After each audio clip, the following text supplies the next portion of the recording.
नमो तस्स भगवतो अरहतो सम्मा संबुद्धस्स।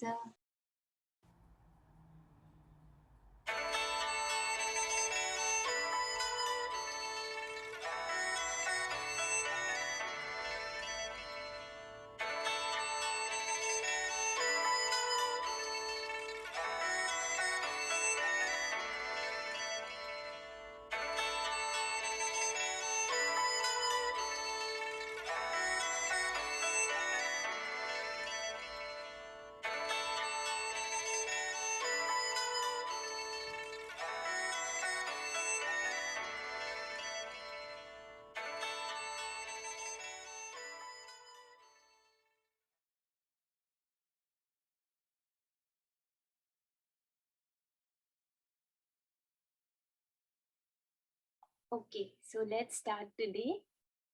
Today is जातक number 13. तो अब हम चालू करेंगे जातक. So welcome to जातक number 13 session. Okay, तो ये जातक का नाम क्या है फर्स्ट ऑफ ऑल. तो जातक नंबर 13 कंडिना जातक. इसे कंडी जातक भी बोला गया है क्योंकि ये ओरल ट्रेडिशन था और उससे आगे बढ़ी है. ये जातक उस तरह से लिखने में आई है और पूरा पाली लिटरेचर वैसा लिखने में आया है ओरल ट्रेडिशन गुरु शिष्य परंपरा से. तो थोड़े वर्ड्स में हमें चेंजेस दिखते हैं पाली के. तो यहाँ पे कंडिना या कंडी is almost one and the same thing. तो उस इससे ये वर्ड्स थोड़े ऐसे हुए हैं. तो कंडिना जातक में क्या है. तो ये ऑलमोस्ट सब कैरेक्टर्स है जो हमें जातक में दिखेंगे. तो यहाँ पे डियर है, माउंटेन डियर है, विलेज डो है यानी फीमेल डियर विलेज डो. और यहाँ पे ट्री फेरीज के बारे में बात हुई है. और यहाँ पे बहुत सारे दूसरे फेरीज भी है. तो आप जैसे देख सकते हैं हमारे पूरे स्क्रीन भर में फेरीज और ये सब चीजें हैं. So with this let's see where exactly this Jataka is located. तो जैसे हमने डिस्कस किया दिस इज जातक नंबर 13 कंडी जातक या कंडीना जातक. तो इसका लोकेशन तिपिटक में किधर है. तो तिपिटक के सुत्तपीटक which is one of the three baskets. तो सुतक पीटक के खुद्दक निकाय बुक में है और उसमें जातक पारी पठमो भागो इज द फर्स्ट वॉल्यूम. तो इसमें एक निपातो चैप्टर फर्स्ट चैप्टर में है और एक निपातो चैप्टर के अभी हम अपन्नक वग्गो ग्रुप हमने पूरा कंप्लीट कर लिया है विच कंप्राइज्ड ऑफ 10 जातक. तो वो हो गया है. अभी हम सील वग्ग ग्रुप में है. तो which is the second group. सील वग्ग ग्रुप में दिस इज द थर्ड जातक कंडी या कंडीना जातक विच इज आवर 13th जातक. Okay, so now I'm going to share with you the word document. Okay, तो अभी हम सब पहले चालू करने के पहले आपण आठवूया बुद्धांना आणि let's join our hands, close our eyes and you can turn on your videos और हम प्रे कर लेंगे. नमो तस्स भगवतो अरहतो सम्मा संबुद्धस्स हम 3 बार बोलेंगे. So okay, join your hands, close your eyes. नमो तस्स भगवतो अरहतो सम्मा संबुद्धस्स. नमो तस्स भगवतो अरहतो सम्मा संबुद्धस्स. नमो तस्स भगवतो अरहतो सम्मा संबुद्धस्स.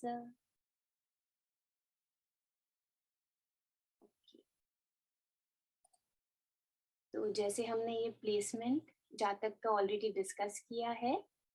तो कंडी जातक या कंडीना जातक में हमें 2 लाइन का वर्स दिखता है, लेकिन उसकी जो बैकग्राउंड स्टोरी है वो हमें अट्टकथा में मिलती है, जहाँ पे बेसिकली वर्णन किया गया है वो जातक के पीछे की स्टोरी का। तो उसे कहा गया है कंडी जातक वर्णना या कंडीन जातक वर्णना। तो इसमें अट्टकथा या बैकग्राउंड स्टोरी है। तो यहाँ पे फर्स्ट ऑफ ऑल कि कंडीना या कंडी का मतलब क्या है। तो कंडी is a portion of arrow, और कंडीना को ये वर्ड को ज्यादा डिफाइन किया है कि exactly which portion of arrow. तो अगर हमने एरो देखा, बो एंड एरो का एरो, उसका जो शाफ्ट है, मतलब जो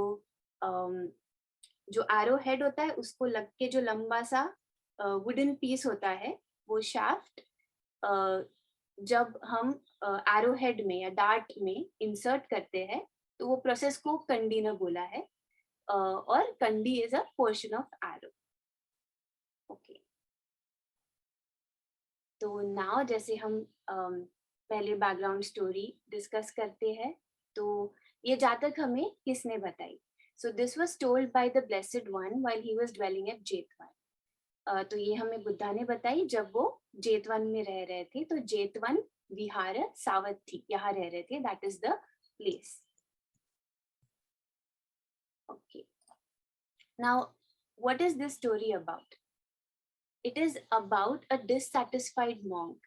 पाली में इसे अट्टकथा में हम देखेंगे तो इसे बोला गया है उकंठित भिक्खु। उकंठित यानी असंतुष्ट, dissatisfied monk. So this is in reference to a backsliding monk. यहाँ पे backsliding अगर हम define करें तो एक specific to this particular जातक की जो भिक्खु होता है, जो उकंठित होता है, dissatisfied होता है, वो उसे उसका भिक्खु जीवन अच्छा नहीं लगता और वो चाहता है कि वो वापस गृहस्थ लाइफ में, हाउस होल्डर लाइफ में पूर्ववत जाए ऐसा। तो he wants to go back to his lay life। तो उसका मीनिंग यहाँ पे backsliding monk बोला है। और so this is in reference to a backsliding monk, the action of relapsing into bad ways of error is the meaning of backsliding monk। ये जातक है infatuation के बारे में, और infatuation मतलब बहुत अटैचमेंट है, it's a type of an attachment. तो उसके बारे में है at a very early stage in life. Temptation caused to bhikkhus by their wives of mundane life. तो ये हाउस होल्डर रिलेशंस के ऊपर है। So what is the situation और incident. A detailed account of the background is related in the इंद्रिय जातक। तो हमें ज्यादा ये पर्टिकुलर जातक का बैकग्राउंड में नहीं पता चलता है, बट हमें इंद्रिय जातक जो आगे की कोई जातक है उसमें से हमें इसका बैकग्राउंड इंफॉर्मेशन थोड़ा पता चलता है। सो इस वो जातक में से हमने एक थोड़ा सा पोर्शन लिया है to for us to understand कि ये जातक में कैसा इसका बैकग्राउंड है। So a concise excerpt follows here from the Indriya Jatak. A newly admitted junior bhikkhu went about for alms round with his teachers and other senior bhikkhus. But being a junior, he often received very little attention. Dissatisfied with the food and treatment he received, he sought his wife of former days. Okay, तो यहाँ पे अभी अभी जो पबजित हुआ है एक भिक्खु, तो वो जूनियर रहेगा बाकी भिक्खुओं से। तो वो अपने टीचर्स के साथ जाता था आर्म्स राउंड को। आर्म्स राउंड को हम पाली में पिंड पाथ कहते हैं। तो वो अपने टीचर्स के साथ और दूसरे सीनियर भिक्खु के साथ जाता था पिंड पाथ के लिए, भिक्षा मांगने के लिए। लेकिन क्योंकि वो एक नया ज्वाइन किया हुआ मंक था, भिक्खु था, तो उसको ज्यादा ध्यान नहीं दिया जाता था उस पे। उसको बैठने के लिए भी छोटा सा स्टूल दे देते थे, उसको खाने के लिए लास्ट में परोसा जाता था। तो वो बहुत डिससैटिस्फाइड था, वो बहुत उत्कंठित था। जिस तरह का खाना उसे मिलता था, कभी बासा, कभी थोड़ा-सा, तो उससे वो डिससैटिस्फाइड था और उसको जिस तरह से ट्रीटमेंट मिलती थी, जिस तरह से बाकी लोग उसे ट्रीट करते थे, क्योंकि वो नया था तो उसको ज़्यादा ध्यान नहीं देते थे उसकी तरफ, तो उससे वो डिससैटिस्फाइड था और इस वजह से वो अपनी अ, जो ले लाइफ की जो उसकी वाइफ थी, फॉर्मर डेज़ की, अ, उसको वो सीक करता था। उसको याद आता था कि वो कितना अच्छे से ख़्याल रखती थी उसका और उसे खाना भी उसके पसंदी का जैसे चाहिए, जब चाहिए तब देती थी। तो ये उसे याद आता था और इसलिए वो वो ये सोचता है कि वो वापस अपने ले लाइफ में जाएगा। So he is thinking of becoming a backsliding monk. यहाँ पे वाइफ ऑफ फॉर्मर डेज़ यानी ले लाइफ, गृहस्थ जीवन की जो वो भिक्खु की वाइफ होती है, पत्नी होती है, उसे पाली में बोला गया है पुराण दुत्तिका। पुराण यानी प्रीवियस, दुत्तिका यानी वाइफ।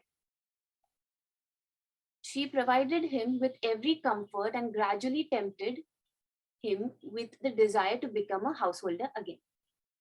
तो अम, वो जब सोचने लग जाता है उसके वाइफ के बारे में, तो उसे याद आता है कि उसने सारा सुख और सारा ऐशो आराम उसके हस्बैंड को दिया होता है पहले, वो भिक्खू जब हस्बैंड होता है उसका तब। तो वो सोच के वो टेम्प्ट हो जाता है, यानी पाली में बोला है पलोभन। पलोभन इज एक्चुअली मराठी से ज्यादा क्लोज है प्रलोभन, यानी किसी को टेम्प्ट करना, किसी को अम, लुभावना, उधर से आया है ये। तो अम, उसकी हिज वाइफ टेम्प्ट्स हिम इनफ कि वो सोचने लग जाता है कि वो वापस हाउस होल्डर बनेगा, गृहस्थ जीवन में जाएगा। When the fellow bhikkhus discovered his wish, they took him to the Buddha. तो उसके जो फेलो भिक्खुस होते हैं, उसके एसोसिएट्स, वो ये जानते हैं, उन्हें जब पता चलता है कि ये ऐसा सोच रहा है कि ये वापस जाके गृहस्थ लाइफ जिएगा, भिक्खु जीवन छोड़ के, तो वो उसे बुद्धा के पास लेके जाते हैं। The Buddha said to the lovesick monk, Bhikkhu, it was because of this very woman, Matugama, that in bygone days you met with your death and were roasted, pakka, over glowing embers, angara. तो बुद्ध क्या कहते हैं इस भिक्खु को, यहाँ पे love सिक monk बोला गया है, सेम उकट्ठित भिक्खु को। तो वो बोलते हैं भिक्खु कि यही जो स्त्री थी, यानी यही वुमन की वजह से, यहाँ पे पाली में मातु गाम बोला है, कि यही वुमन की वजह से पुराने काल में, पुराने दिनों में, पास्ट लाइफ में तुम्हें मृत्यु प्राप्त हुई थी और तुम रोस्टेड यानी पकाए गए थे, से वो शब्द लिया है पाली का पक्क। तो उसी की वजह से तुम पकाए गए थे अंगारों के ऊपर। तो अंगार पाली वर्ड है और अभी भी हम अंगार यूज करते हैं, कोल के ऊपर कुछ हम पकाते होते हैं तो वो कोल में से अंगारे निकलते हैं, ऐसा कहते हैं, राइट? तो the time, what was the time when this jatak was told? It was when the lovesick monk, Bhikkhu, asked the Buddha to explain what he just said. The Buddha then continued with the story of the past to reveal and make clear what had been concealed from others. तो यही time पे भिक्खु बोलता है कि उसे नहीं समझा जो बुद्धा ने कहा, तो आप उसे और एक्सप्लेन कर सकते हैं क्या? तो तब बुद्धा कंटिन्यू करते हैं स्टोरी, जातक स्टोरी कंटिन्यू करते हैं और वो बताते हैं जो उससे और बाकी लोगों से छुपा हुआ था। So it was preached or delivered to the lovesick monk Ukantita Bhikkhu. तो ये उकंठित भिक्खु, डिससेटिस्फाइड मॉन्क या लवसिक मॉन्क को बताई गई है। एंड द टाइम जब ये जातक बताई, यानी नॉट बताई बट जब ये जातक एक्चुअली हुई, वो टाइम था किंगडम ऑफ मगध, और उस टाइम पे किंग राज कर रहा था राजगृह में. So once upon a time in the kingdom of Magda, the king was reigning in Rajgarh. Okay, so I'm going to share the textbook with you now, and we'll start with the story. Okay, so this is our Jatak number 13. The title is Mountain Buck and Village Doe. Buck is a stag, deer, and village doe. So this story is mainly on infatuation and how we should not do infatuation. यानी infatuation या किसी से बहुत ज़्यादा attachment नहीं कर लेना चाहिए. तो okay, I'll start with this story. Once upon a time in northern India, there was a herd of village deer. They were used to being near villages. They were born there and grew up there. They knew they had to be very careful around people. This was especially true at harvest time when the crops were tall and the farmers trapped and killed any deer who came near. At harvest time, the village deer stayed in the forest all day long. They only came near the village during the dark of the night. One of these was a beautiful young doe. She had soft reddish brown fur, a fluffy white tail, and big white bright eyes. तो ये northern India की बात है. और वो time पे एक village dear का हर्ड था. बहुत झुंड था डियर्स का, हरिण का या मृग का. और वो विलेज डियर्स थे, तो वो विलेज के पास में, गांव के पास में रहते थे. और वो वहीं पे पले बड़े, वहीं पे जन्म लिया उन्होंने. और उनको बाकी सारे लोगों से, ह्यूमन से सावधान रहना पड़ता था और उनसे बच के रहना पड़ता था. कब? मेनली जब सब क्रॉप्स बड़े हो जाते थे, पक जाते थे और उन्हें काटने का समय आता था, उस टाइम पे उन्हें बहुत सावधानी से रहना पड़ता था लोगों के आसपास में. क्योंकि उस टाइम पे जो किसान लोग थे वो क्रॉप्स को काटते थे और उनको, क्योंकि वो पक गए हैं, उन्हें लगता था कि अगर डियर नजदीक में दिखे तो वो उसे खा जाएंगे, वो क्रॉप्स को. तो इसलिए वो अपने क्रॉप्स को बचाने को वो डियर्स को पकड़ लेते थे, कैद कर लेते थे या फिर उन्हें मार डालते थे, जो भी उन्हें अपने खेतों के पास में दिखा, क्योंकि उन्हें अपने क्रॉप्स बाहर सेल करने हैं, है ना. तो फिर जब असं पीक निघते जेव्हा म्हणतो ना, हार्वेस्ट टाइम, तर म्हणजे सगळे जे क्रॉप्स आहेत ते आता पिकले आणि आता ते तोडू शकतात. तर जेव्हा तसा वेळ येते, तर तेव्हा ते जे विलेजचे डिअर राहतात, म्हणजे गावाचे जे हरिण राहतात, ते जंगलात जातात. तर हे कोणतं जंगल आहे? हे माउंटेन वालं जंगल आहे इथे. तर ते वरती माउंटेनकडे जातात, की लोकं त्यांना खेताच्या जवळ पाहून मारून नको देऊ. तर आणि ते परत गावात केव्हा येतात? रात्रीच्या वेळेस, की कोणी त्यांना पाहू नाही शकणार. तर असंच त्या हर्डमध्ये, त्या गावाचं जे डिअरचं हर्ड होतं, त्याच्यामध्ये एक खूप सुंदर फिमेल डिअर म्हणजे डो होती. Young doe, beautiful young doe. आणि तिचं असं लालसं तिचं फर होतं, म्हणजे तिचं स्किन वरचं. आणि तिची जी शेपटी होती अशी, तिचं वर्णन केलं आहे इथे, डिस्क्राईब केलंय तिला, की तिची शेपटी अशी पांढरी होती आणि अशी खूप फरीशी होती, मोठी होती. आणि तिला तिचे डोळे खूप असे ब्राईट होते, चमक होती तिच्या डोळ्यात आणि मोठे मोठे होते. During this particular season, there was a young mountain buck who had strayed into the same low forest. One day, he saw the beautiful young doe and immediately became infatuated with her. He didn't know anything about her, but he imagined himself to be deeply in love with her just because of her reddish brown fur and a fluffy white tail and her big wide bright eyes. तर त्यावेळेस same वेळेस जेव्हा ती harvest होत राहते, तेव्हा तो ते विलेज डिअर जे राहतात ते वरती जात राहतात फॉरेस्ट एरियाकडे आणि त्याच वेळेस एक माउंटन वरून एक स्टॅग राहतो, एक डिअर राहतो. तो सेम थोडा खालती उतरतो, अगेन त्या फॉरेस्ट कडेच उतरतो तो आणि तो रस्ता विसरून जातो. आणि तसा तो त्या फॉरेस्टमध्ये ही लँड्स अप देयर रास्ता भटकने के बाद.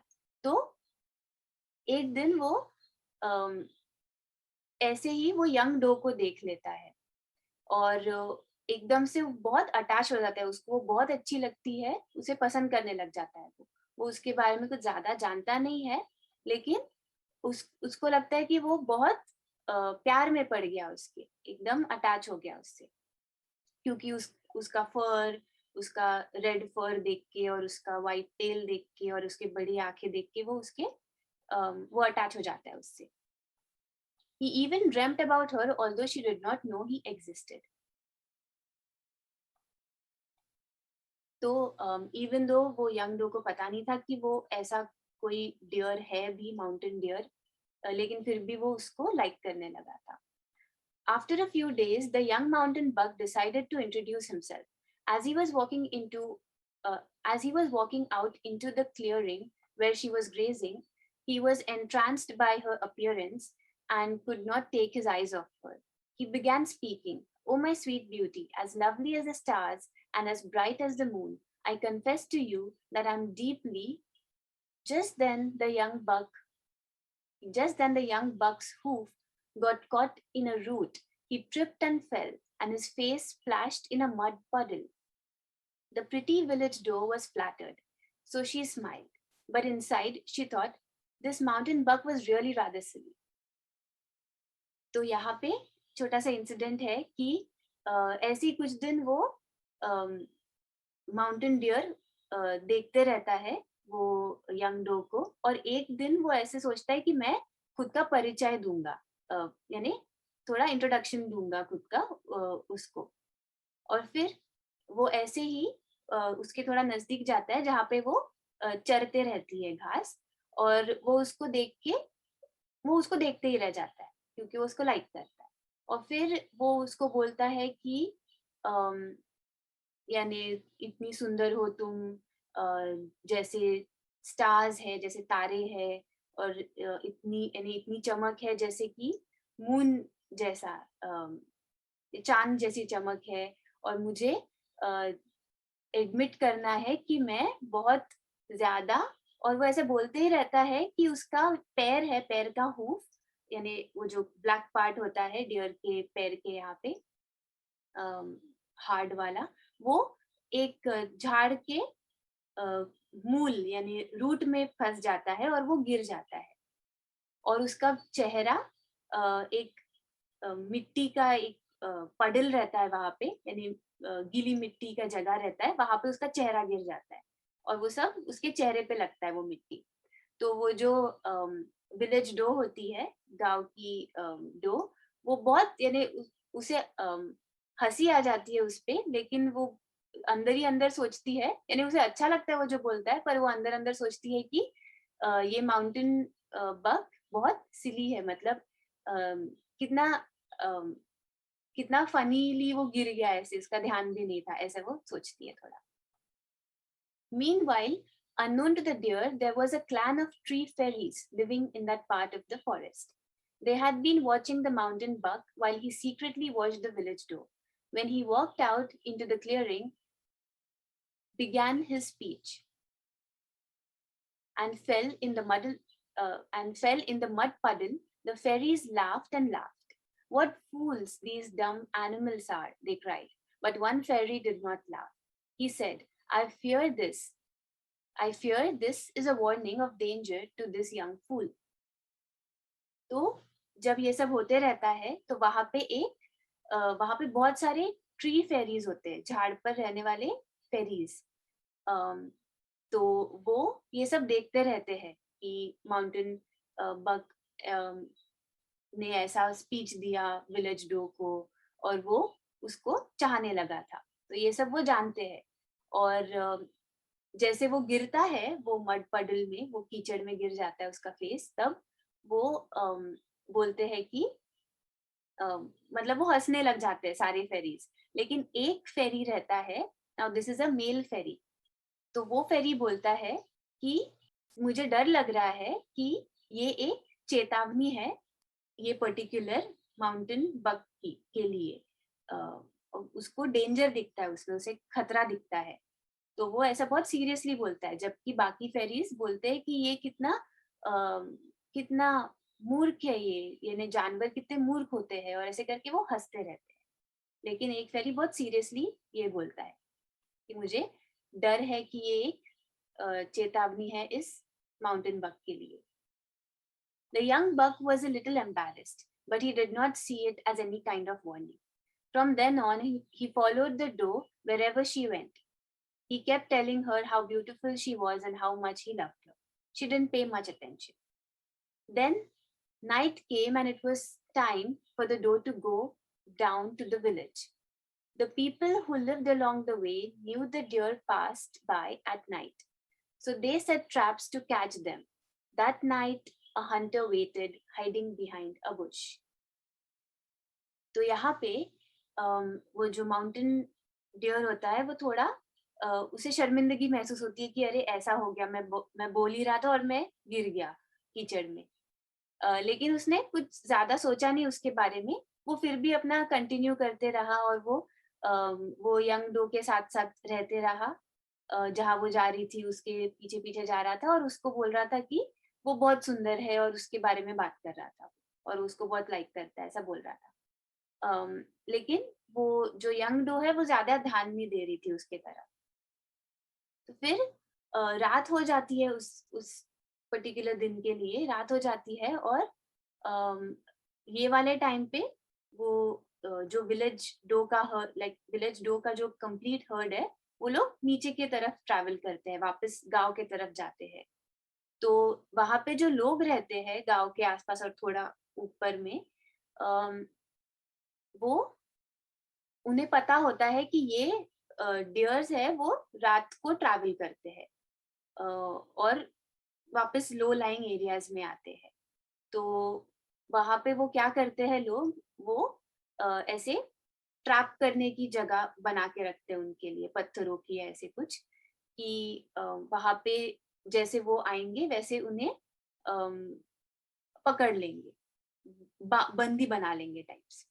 तो वो रात ऐसा ही एक ट्रैप बना के एक शिकारी जो है वो वहां एक झाड़ के पीछे ऐसा बैठा रहता है और वो वेट करते रहता है कि कब डियर अपना नाइट ट्रैवल चालू करेंगे towards village. Carefully, the village doe set out. The mountain buck, who was still singing her praises, went right along with her. She stopped and said to him, "My dear buck, you're not experienced with being around villages. You don't know how dangerous human beings are. The village and the way to it can bring death to a deer even at night. Since you are so young and inexperienced," and she thought to herself, "and foolish, you should not come down to the village with me. You should remain in the safety of the forest." तो यहाँ पे village dough थोड़ा warn करती है mountain dear को, कि वो बोलती है कि उसका तो टाइम आ गया है जाने का, रात के टाइम पे वो विलेज को जाती है वो, लेकिन अम, वो ऑब्वियसली वो टाइम पे वो माउंटेन डियर उसी के साथ रहता है और उससे बात करते रहता है।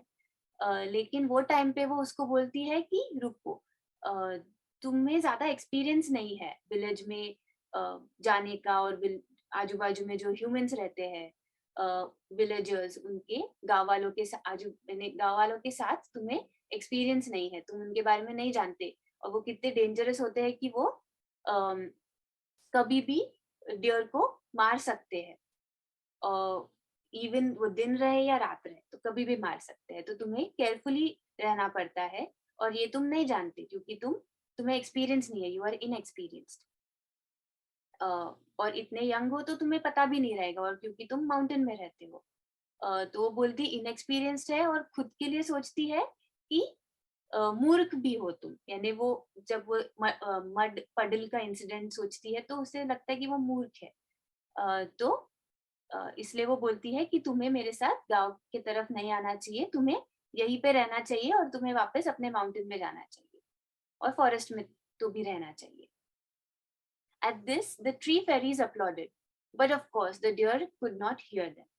तो ये सुन के वो ट्री फेरीज भी आसपास में ही होती है, वो ऐसे ताली बजाती है, खुश होके ताली बजाती है कि हाँ सही बोला करके. लेकिन वो डियर को तो ऑब्वियसली सुनाई नहीं देता, क्योंकि ये जैसे हायर बींग्स जैसे होते हैं और वो सुनता नहीं है उनको. The young buck paid no attention to the doe's warning. He just said, "Your eyes look so lovely in the moonlight," and kept walking with her. She said, "If you won't listen to me, at least be quiet." He was so infatuated with her that he could not control his mind, but he did finally shut his mouth. वो जो mountain dear रहता है वो कुछ ध्यान नहीं देता है वो यंग डो जो बोलती है उसके तरफ. इंस्टेड वो बोलता है कि अरे तुम्हारी आंखें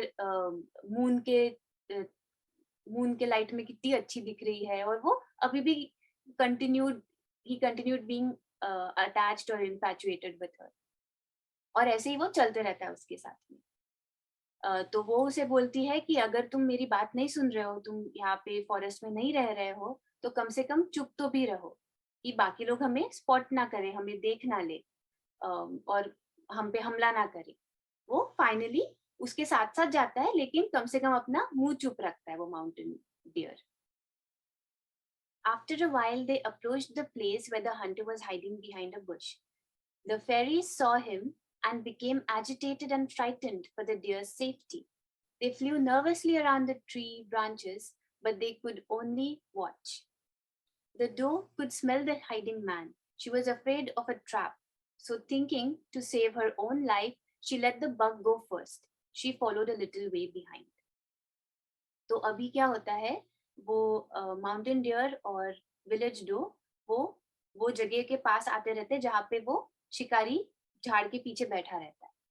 तो फेरीज को पता होता है ये, वो देख लेते हैं और वो बहुत परेशान हो जाते हैं और बहुत डर जाते हैं कि अभी क्या होगा करके, ये तो मार सकता है इन लोगों को.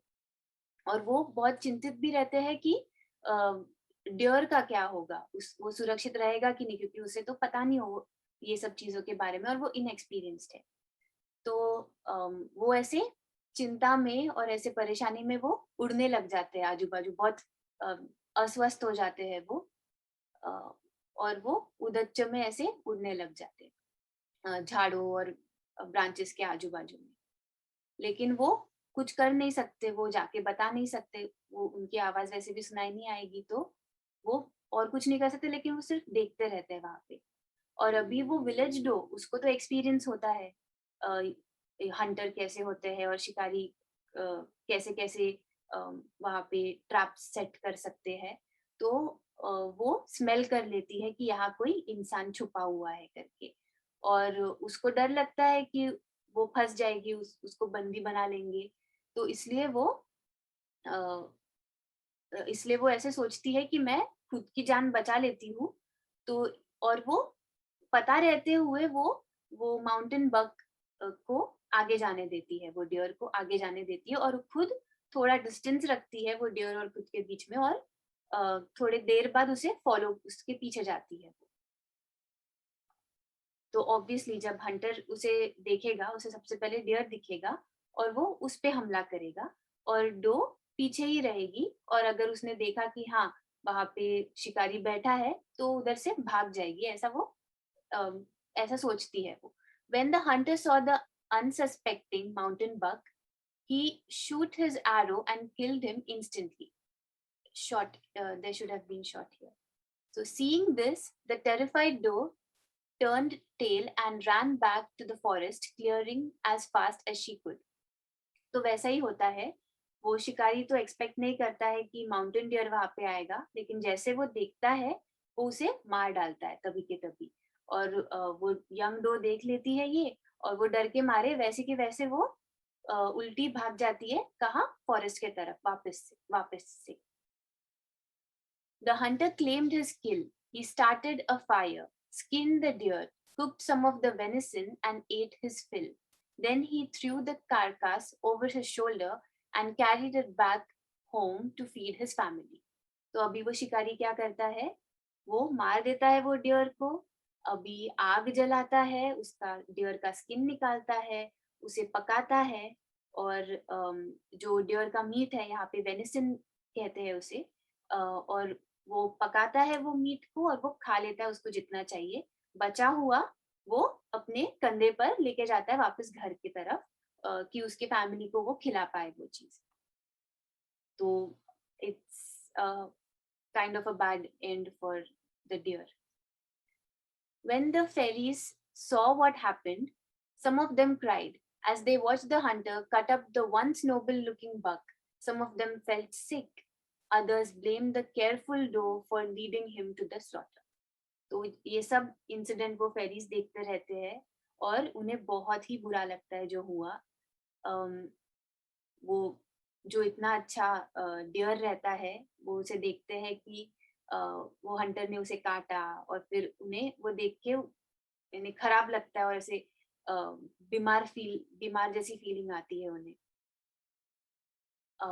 और बाकी कुछ फेरीज होते हैं वो ब्लेम करते हैं वो यंग डो को कि उसने खुद की जान बचा ली और कितना ध्यान से उसने ये डियर को मरने के लिए जाने दिया वो हंटर के पास में,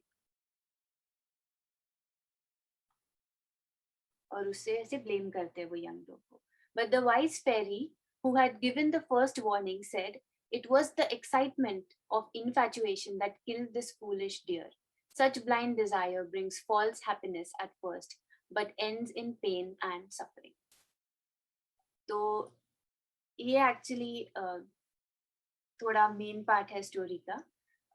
और जब बाकी फेरीज ऐसे रोते रहती है और ऐसे वो यंग डो को ब्लेम करते रहती है, तब वो वाइस फेरी जो रहता है वो क्या बोलता है, जिसने सबसे पहले वार्निंग दी रहती है ऑलरेडी कि ये डेंजर है इस माउंटेन डियर के लिए, वो वाला फेरी बोलता है कि ये इन्फैचुएशन, ये जो अटैच हो गया था वो यंग डो के लिए, वो इन्फैचुएशन के वजह से ये यानी ये मूर्ख लाइन में गया, यानी मूर्ख की तरह वो उसने खुद की हत्या कर दी, यानी खुद ही को मार दिया उसने।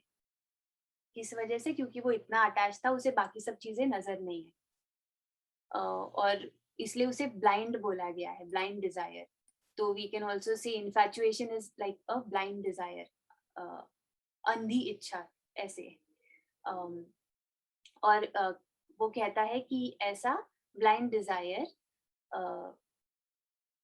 जो स्टार्टिंग में तो हैप्पीनेस देता है, लेकिन वो सच्चा हैप्पीनेस नहीं होता है। वो स्टार्टिंग में खुशी देता है, लेकिन वो खुशी परमानेंट नहीं होती है, वो बस शॉर्ट लिव्ड होती है, थोड़े टाइम के लिए होती है। तो पहले खुशी देती है, लेकिन बाद में उसका अंत दुखमयी और ऐसे सफरिंग से भरा हुआ, बहुत दुख से भरा हुआ होता है। तो यहाँ पे जो ये वाइस फेरी ने बोला है, इसी के ऊपर बेस्ड है हमारी गाथा, जो हम थोड़ी देर में देखेंगे। And the moral of the story according to our textbook is infatuation leads to destruction. अगर हम बहुत ज्यादा अटैच हो जाते हैं किसी से और ब्लाइंडली उन्हें फॉलो करते हैं बिना खुद का माइंड यूज किए, तो इससे हमारा नाश ही होता है, ऐसा moral of the story है। So I'm going to share with you the word document again and we will go through the gatha now. तो गाथा कंडी जातकं कंडीन जातकं धीरत्थु कंडीनं सल्लं पुरीसं गार्ह वेदिनं धीरत्थु तं जनपदं यथिथि परिनायिका ते चापी धिक्किता सत्ता ये इत्थीनं बसं गताति। तो ये जातक गाथा का मीनिंग क्या है? सो यहाँ पे धीरत्थु बोला है डाउनफॉल या रीजन फॉर डाउनफॉल। कंडीनंग का मीनिंग है जैसे कंडी हमने डिस्कस किया था, शाफ्ट, जो एरो का शाफ्ट है, अ पार्ट ऑफ एरो, बाण का पार्ट। सल्लंग यानी जो एरो का हेड होता है, जिसे डार्ट बोलते हैं, तो दैट इज सल्लम. पुरीसंग इज अ मैन. और गाढ़, गाढ़ वेदीनंग यानी गाढ़ मतलब ताकत, स्ट्रेंथ. और वेदीनंग यानी पीसेस में होना वो स्ट्रेंथ को, मतलब टूट जाना वो स्ट्रेंथ, या ट्रेम्बल होना, डगमगाना स्ट्रेंथ, उसे वेदीनंग बोला है. यहाँ पे फिर हमें जनपदंग भी दिखता है, यानी जनपदंग यानी प्रोविंस और अ कंट्री, यानी एक एरिया ऑफ लैंड जो कोई रूल करता है. तो यथी थी, यानी यहाँ पे इत्थी बोला है यानी वुमेन. और यथी यानी जहाँ पे, wherever, wherever women. परिनायिका, परि यानी अदर्स, पर जिसे बोलते हैं अदर्स, पराये से लिया गया है टू अंडरस्टैंड बेटर. नायिका यानी जहाँ पे वो सुप्रीम होते हैं, इत्थी सुप्रीम होते हैं. तो उसे प्रॉपरली ट्रांसलेट करेंगे तो डेटर, डेटर कहते हैं उसे. यानी से लाइक ए ने बी को लोन दिया तो बी डेटर हो गया, यानी वो इनडेटेड हो गया ए को, कर्जा, कर्जा जैसे. ओके, सो ते चापी, चापी मतलब देन एंड इवन नाउ. धिक्किता, धिक्किता यानी धिक्कार वगैरह, ऐसा शब्द जो हिंदी में अभी भी यूज करते हैं, उससे यानी धिक्किता हम ऐसे समझ सकते हैं धिक्कार की तरह. और धिक्किता का मतलब है ब्लेम्ड या कर्स्ड, या उसे भी डाउनफॉल बोल सकते हैं. और सत्ता है इज अ लिविंग बीइंग, कोई भी बीइंग. ये इत्थीनंग वसंगता, ये मतलब हु या विच, दैट. इत्थीनंग यानी अगेन वुमेन, स्त्री. वसंग इज कंट्रोल, वश जो अभी भी हम बोलते हैं हिंदी में. वसंग इज कंट्रोल, और गता यानी जाना, गोल्स. तो इसे हम इंग्लिश ट्रांसलेशन बोले तो to downfall be the shaft inserted dart that works a man's trembled or pierced strength. यानी डाउनफॉल होता है उस इंसान का if he is hit by a dart of love, यानी arrow of love, infatuation mainly. उससे इंसान का डाउनफॉल होता है, और उसका जो स्ट्रेंथ होता है वो टूट जाता है, पियर्स हो जाता है, भेद हो जाता है उसमें, या वो शेक करने लग जाता है और टूट जाता है उसका स्ट्रेंथ. यानी it's a reason for the man's pain, infatuation. To downfall be that land or province where others are debtor or indebted to a woman. So downfall होता है उस province का या उस land का जहाँ पे women, जहाँ पे दूसरे लोग women के कर्जे में है, या where women rule supreme, यानी women manage कर रही है और rule यानी supreme rule है women का, वहाँ पे वो land province भी downfall में जाता है. Thou then and even now, blamed or cursed be the being. तो यहाँ पे सत्ता जो being है, इसे to understand better fool भी बोल सकते हैं कि वो इंसान को fool बोल रहे हैं, which in woman's control goes, or that bows to woman's sway. यानी जो एक woman के, एक स्त्री के कंट्रोल में जाता है. तो यहाँ पे एक इम्पॉर्टेंट थिंग बोलना है मुझे कि जो मैं कंटिन्यू एंड में भी करूंगी, लेकिन हमें एक देखना है कि ये गाथा में जो वुमेन बोली गई है, ये एक बहुत स्पेसिफिक कैटेगरी की स्त्री है.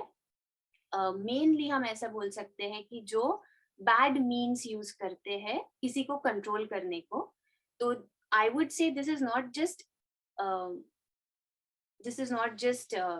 like सिर्फ वुमेन के लिए नहीं बोला गया है, लेकिन एक इन्फैचुएशन इन जनरल के लिए बोला गया है, जो किसी से भी कोई भी ज्यादा अटैचमेंट करता है और ऐसे से उसकी बात फॉलो करने लगता है और वो दूसरे के वश में जाता है। तो मेनली ये इस पर बोला गया है, इन्फैचुएशन पे बोला गया है।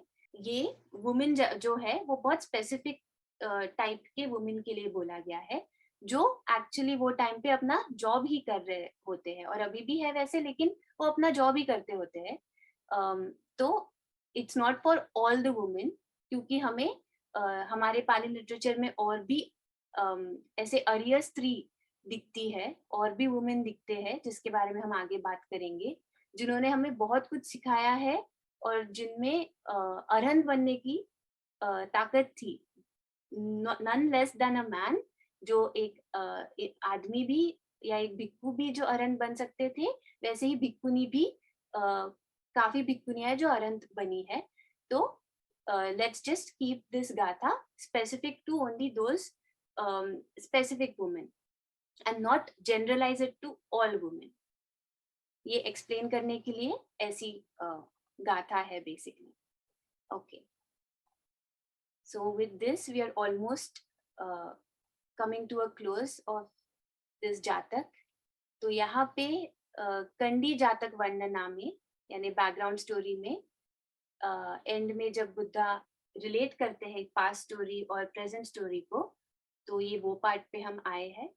So having told these two stories, the master preached the four truths, at the close of which the lovesick bhikkhu was established in the fruit of the first path, sotapatti phale patithati। So patithati यानी प्राप्त करना या प्रतिष्ठापित होना, ऐसा अभी भी जो हिंदी या मराठी में हम कहते हैं। तो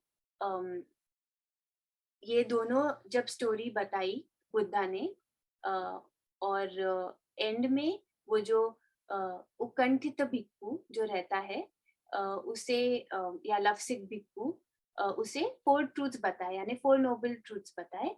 और एंड में जब उसे बताए वो, तो वो भिक्खु प्रतिष्ठापित हुआ, एस्टैब्लिश हुआ, सोतापत्ति फल उसे प्राप्त हुआ, यानी फर्स्ट पाथ का जो फ्रूट है वो उसे प्राप्त हुआ, सोतापन्न बना वो उस टाइम पे। और उसके बाद में he then established the connection, he is the Buddha here, linking the past and the present stories and identified the birth by saying as follows।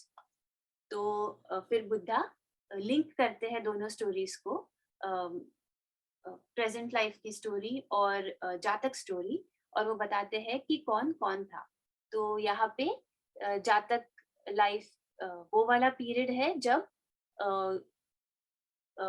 Magadha kingdom था और उसमें राजा रूल कर रहा था। कौन सी जगह पे उसका मेन एरिया था? राजगृह, तो वहां से वो रूल कर रहा था। ओके, तो जातक में जो माउंटेन बक्स या स्टैग बताया है, माउंटेन डियर, पाली में उसे बोला है पब्बतेय मिगो।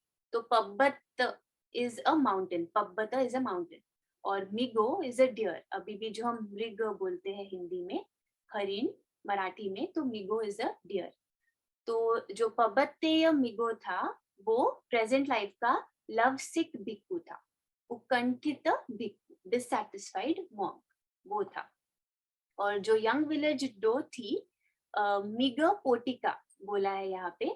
तो मिग इज अगेन डियर, हरिण, मृग, और पोटिका यानी एक यंग एनिमल, कोई भी यंग एनिमल को पाली में पोटिका बोल सकते हैं। तो मिग पोटिका जो थी वो mundane wife of former days during ले हाउसहोल्डर्स लाइफ, वो थी, यानी पुराण द्वितीका, जो हमने पहले भी डिस्कस किया। तो जो वो भिक्खु बनने के पहले जो वो गृहस्थ जीवन का आदमी होता है, वो उसकी जो वाइफ होती है, ये यंग विलेज डो वही वाइफ होती है प्रेजेंट लाइफ में, mundane wife of former days, गृहस्थ जीवन की उसकी वाइफ। और जो फॉरेस्ट ट्री फेरी जो रहता है, जो वाइज बताए, वाइज फॉरेस्ट ट्री फेरी, पाली में उसे बोला है धम्म देसक देवता, यानी धम्म हमें ऑलरेडी पता है ट्रुथ, यहाँ पे जो सच बोलता है, इसे बहुत सारे ट्रांसलेशन है, ट्रुथ, डॉक्ट्रिन, नेचर, ये सब धम्म, हम ऐसे ट्रांसलेट कर सकते हैं धम्म को। देसक यानी देना, जो प्रीच करता है या जो बताता है। और देवता यानी डीटी, यहाँ पे फेरी बोला है, देवता अभी भी हम यूज करते हैं। तो धम्म देसक देवता वो बोधिसत्व खुद होते हैं, मतलब वो प्रेजेंट लाइफ के गौतम बुद्धा होते हैं। Are you able to see the presentation slides, PowerPoint slides? कोई मुझे बताएगा क्या? हाँ Yes. दीदी। Okay okay, thank you thank you. तो या जैसे हमने गाथा डिस्कस की थी, यहाँ पे वही है रोमन और देवनागरी स्क्रिप्ट में। तो ये इंग्लिश टाइप का जो वर्जन है वो रोमन स्क्रिप्ट है, और जो हिंदी टाइप का वर्जन है वो देवनागरी स्क्रिप्ट है, लेकिन लैंग्वेज इज पाली, दोनों की। Okay, so what is the moral of the story?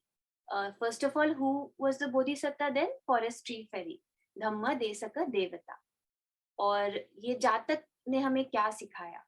तो सबसे पहले सुपरफिशियल लेवल पे तो ये जातक ने बताया to keep away from infatuation, यानी जो ब्लाइंड डिजायर्स होते हैं, जो हम कोई चीज को बस ब्लाइंडली बहुत अच्छी लगती करके फॉलो करते बिना बिना जाने कि वो हमारे लिए ठीक है या नहीं है, या बहुत ज्यादा अटैच हो जाते हैं कोई चीज से बिना कोई एक्चुअल रीजन के, तो उसे इन्फैचुएशन जो बोला है, लव सिक होना।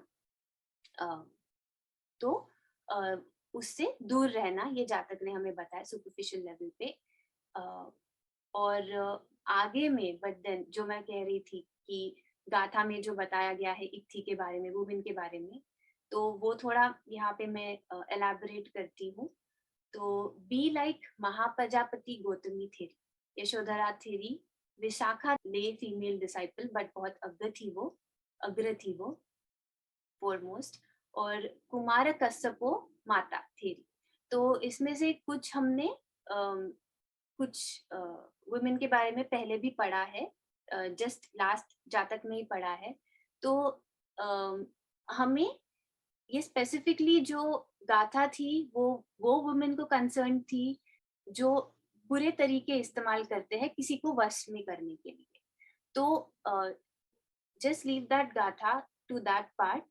लेकिन फिर वुमेन कैसे रहने चाहिए, है ना? हमने और भी दूसरे वुमेन जो अच्छे थे, बेसिकली अच्छे थे नेचर से, बिहेवियर से, ऐसे वुमेन के बारे में भी हमने पढ़ा है। और हे सगळे आढळतात आपल्याला पाली लिटरेचर मध्ये, तर यांच्याकडून शिकायला पाहिजे, यांच्यासारखं राहायला पाहिजे. तर फॉर एक्झाम्पल कोण कोण होते हे? तर जसं की महाप्रजापती गौतमी. तर महाप्रजापती गौतमी ज्यांनी सिद्धार्थ गौतमची म्हणजे सेकंड आई होती ती, आणि त्यांनी त्यांचं पालन पोषण केलं, त्यांना मोठं केलं. तर जेव्हा ती त्यांच्यामुळे ऍक्च्युली आज आपल्याला जे फिमेल्स घेत आहे संघमध्ये, म्हणजे भिक्खुनी संघ आहे ते त्यांच्यामुळे आहे. ते आपल्या किंगडम पासून चालून चालून बुद्धांकडे नाही आले असते आपल्या दुसऱ्या दासींना घेऊन, किंवा आपल्या किंगडमच्या दुसऱ्या वुमेनला घेऊन तिथे नाही आले असते, तर आणि तिथे विनंती नाही केली असती बुद्धांकडे, आणि आनंदाशी नाही बोलले असते, आनंद थेरशी, की भिक्खुनींना पण संघाचा भाग व्हायचा आहे, त्यांना पण हे सगळं शिकायचं आहे जे बुद्धांनी सांगितलं, जे धम्म त्यांनी दिलं, आणि त्यांना पण अरहत व्हायचं आहे. हे त्यांनी अशी इच्छा नाही प्रकट केली असती, त्याच्यासाठी काम नाही केलं असतं, तर आज भिक्खुनी संघ पण नाही राहिला असता. तर असे जे होते स्त्रिया त्यावेळेस, जे पुढे जाऊन आर्य वुमेन बनले, आर्य स्त्रिया बनले, तर हे आपले एक्झाम्पल्स राहायला पाहिजे ॲज वुमेन. तर महाप्रजापती गौतमी थेरी ही एक आहे एक्झाम्पल. यशोधरा आहे एक्झाम्पल, यशोधरा थेरी. Yashodhara was the foremost in पुब्बे निवास जानामी. आणि त्यांना जे पास्ट लाईफ्स जे कळायचे, ते खूप क्विकली ते कळायचे त्यांना, आणि खूप क्विकली ते बसल्याबरोबर त्यांना ते सगळे पास्ट लाईफ लवकर त्यांच्या अ, चित्तामध्ये ते विचार करू शकायचे. तर दिस वॉज अन इद्दी म्हणजे आता सिद्धी वगैरे जे म्हणतात, अ, तर ही वन ऑफ द इद्दी होती आणि ते हे एवढं स्किलफुली करू शकायचे. तर आपल्याला यांच्यासारखं बनायचं आहे. मग आपण लास्ट टाईम विशाखाबद्दल पण पाहिलं होतं जातक वर्णनामध्ये, लास्ट जातकमध्ये व्हिच वॉज निग्रो द मिग जातक. तर तिथे पण आपण पाहिलं की Vishakha being a lay disciple, she was foremost खूप याच्यामध्ये, आणि ती लेट डिसायपल होती, पण ती खूप पय्यावान होती. ती खूप विस्डम वापरायची, आणि अ, ती पण स्किलफुल होती. मिगार माता पण तिला म्हणतात. आणि ती आपल्या फॅमिलीचं खूप केअर घ्यायची, आणि तिच्याकडे तसे दुसरे स्किल्स पण होते, आणि ती असं खूप इन्सिडेंट्स आहे की ती अं, एक वेळा तर भिक्खूंच्या पण आधी त्यांनी प्राप्ती केली होती, काही-काही सोतापत्ती वगैरे काही फलाची. आणि कुमार कश्यपो माता थेरी, हे पण आपण लास्ट निग्रोधमिक जातकमध्ये पाहिली आहे. अ, तर ती जशी राहते, अ, तिला बाकी सगळ्यामध्ये काही जास्त इंटरेस्ट नाही राहत. तिला हाउसहोल्डर लाईफमध्ये इंटरेस्ट नाही राहत, आणि ती लहानपणापासून जेव्हा यंग एज राहते तिचं, तेव्हापासून तिला भिक्खुनी बनायची इच्छा होते, आणि तिला असं वाटते की ती ती त्याच जन्मात ती अरहत बनू शकते, आणि ती बनते. तर हे आपले एक्झाम्पल्स राहायला पाहिजे. हे खूप स्पेसिफिक आणि खूप थोडेसे एक्झाम्पल्स आहे. पण अ, असे अ, खूप सारे आहे. इथे मी फक्त थोडेसे मेन्शन केले आहे. पण असे खूप सारे थिअरी आपल्याला पाली लिटरेचरमध्ये आढळतात. ओके. तर आपण आता पुण्यानुमोदन करून घेऊ.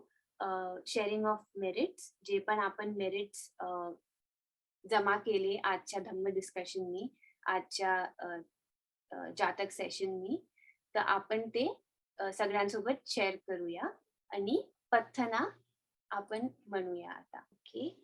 आणि आता आपण हात जोडूया, डोळे बंद करूया. इमीन पुय्य कम्मेन मामे बाल समागमो सतं समागमो होतु याव निब्बानपत्तिया. इमीना पुय्य कम्मेन मामे बाल समागमो सतं समागमो होतु याव निब्बानपत्तिया. इमीना पुय्य कम्मेन मामे बाल समागमो सतं समागमो होतु याव निब्बानपत्तिया. निब्बानस्य पच्चयो होतु. साधु, साधु, साधु. ओके. तर आपली जातक नंबर 13 इथे संपते. तो फिर हम पारमी डिस्कस कर लेते हैं अभी। अ, जो पारमी हमें समझी कि ये जातक में कौन सी पारमी हमें लगता है उस पे काम हुआ है, तो let's discuss about that. Okay, so open question to everyone. जिसे भी आंसर पता है प्लीज रेज योर हैंड, तो मैं आपको फिर अनम्यूट करूंगी, या आप खुद अनम्यूट करके बोल सकते हैं. तो आपको क्या लगता है, यानी ये जातक में कौन सी पारमी पे काम हुआ है? So actually before that, I have a little time. So जो लोग अभी न्यूली ज्वाइन किए हैं, ये मे बी ये पार्ट नया होगा आपके लिए और ये नहीं पता होगा, तो I will quickly and very briefly go over it. So पारमी का मीनिंग है परफेक्शंस. तो हमारे पाली लिटरेचर में जो बुद्धा ने ये सीक्वेंस खुद सेट किया है, तो ये सीक्वेंस में कितने परफेक्शंस है या कितने पारमी है, तो 10 पारमी है, और ये सब उनके अलोंग साइड मीनिंग्स भी दिए हैं. तो पारमी के हेडिंग के नीचे में सब पाली में दिया है, और परफेक्शंस के हेडिंग के नीचे में सब इनके ट्रांसलेशंस दिए हैं इंग्लिश में, हमें समझने के लिए. सो दान यानी देना, द जेनरोसिटी, ये उसका मीनिंग है. सेकंड पारमी है सील, यानी मॉरल्स या वर्च्यूज, जो पंचशील हम फॉलो करते हैं. टू बिगिन विद दैट, तो ऐसे बहुत है, 8 सील, 10 सील. तो seal is morals. Nekhamma is renunciation, यानी गृहस्थ जीवन त्याग करके भिक्षु जीवन में जाना। और पहिया है विजडम, नॉट जस्ट नॉलेज लेकिन विजडम, वो नॉलेज को प्रॉपरली यूटिलाइज करना, जिससे कि जिससे कि खुद का और सबका भला हो। वीर्य यानी एफर्ट्स, और प्रयास करना, प्रयत्न करना, वीर्य, और करते रहना कंटिन्यूअली। खंती यानी पेशेंस, किती धीर आहे, आणि असे अजून पण आहे, फक्त पेशन्स नाही आहे. तर फोरबिअरन्स वगैरे अशी खूप मीनिंग आहे. पण इथे आपण ऑन हायर लेवल आपण पेशन्सच घेत आहे खंतीचं मीनिंग. मग सच्च, सच्च आता पण आपण म्हणतो सच हिंदी में सच. तर सच्च इज ट्रूथ. अधिष्ठान, अधिष्ठान यानी डिटर्मिनेशन, अधिष्ठान मराठीमध्ये आपण आता पण आपल्याला ऐकायला मिळते. मेत्ता, मेत्ता म्हणजे लव्हिंग काइंडनेस, मैत्री मराठीमध्ये जे म्हणतात. आणि उपेक्षा म्हणजे समता, सगळ्यांना समभावानी पाहायचं, समतानी पाहायचं. वाईट असो की छान असो, दोघांना समतेने पाहायचं. तर इंग्लिशमध्ये इक्वानिमिटी इज उपेक्षा. तर okay, briefly we went over with the Parvis and their translation again. So I think almost sabhi will be able to answer the question. तो आपको क्या लगता है कि इस जातक में कौन सी पारवी पे काम हुआ है? विजडम, पहिया। ओके, पहिया, पहिया आप बताएगी क्या गुड़िया, कैसे पहिया?